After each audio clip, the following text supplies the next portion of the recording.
My dad left me when I was 5.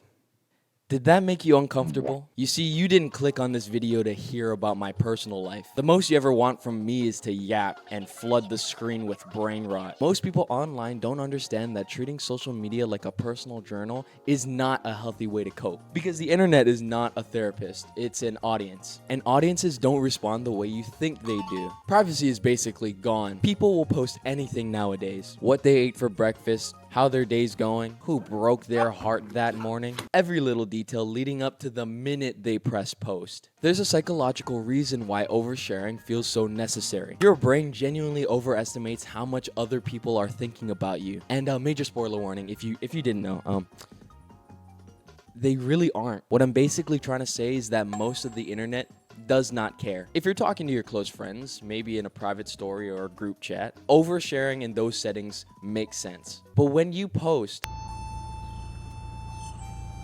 hot girls cry in the car the moment they're alone. Bro, you're not crying in the car alone. You're crying in the car with at least 600 people in the passenger seat. You drive the battle bus? I genuinely have no clue why someone would put themselves in such a vulnerable state. Maybe they're genuinely venting. Maybe they're just trying to get attention and views. Probably both. And honestly, that's where all your problems begin. Because when you get a dopamine hit from 200 strangers validating your trauma, your brain starts to crave that feeling and then you just do it again. But unlike your real friends, these 600 strangers are not invested in how hot girls cry in a car when they're alone.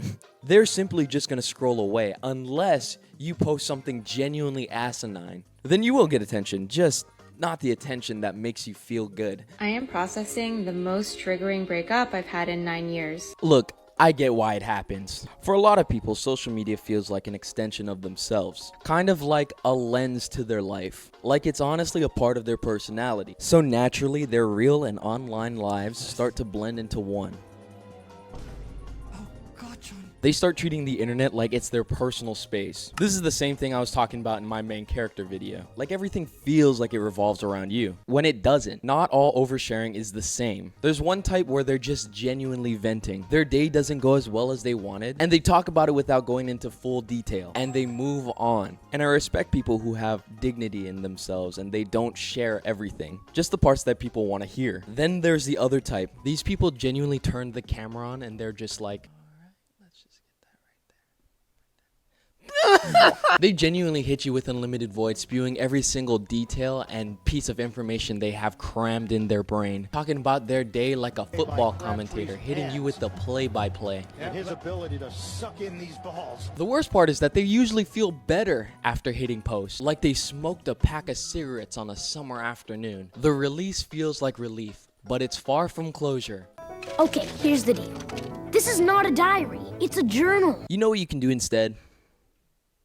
You can invest in a journal. A diary, bro, it's just magical, man. A diary does exactly what you think posting is doing. You can say everything you want to say, and nobody's gonna judge you for it. We need to start treating social media like how we get dressed. Like when you get dressed, you're still you. You're just not walking around outside butt-ass naked. Would you walk up to every stranger being like, quick, my dad died, validate me? You don't have to wear your heart on your sleeve on social media. That's not what it's for.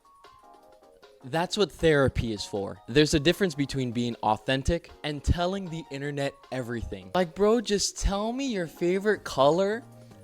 I don't need to know why your father left. You didn't ask about my relationship with my dad at the start of the video. You as the audience are not invested in my life. But there are people who believe that everybody is invested in their life. You see, oversharing isn't just saying too much. It's forgetting who you're saying it to. The internet isn't your diary, and it isn't your therapist. And it's not your close friend. And once you understand that, you start choosing what should be said, and more importantly, what shouldn't be said. Thank you guys for watching. If you like my content, please subscribe and share this video with a friend just so I know to make more. Anyways, that's gonna do it for this one. See ya.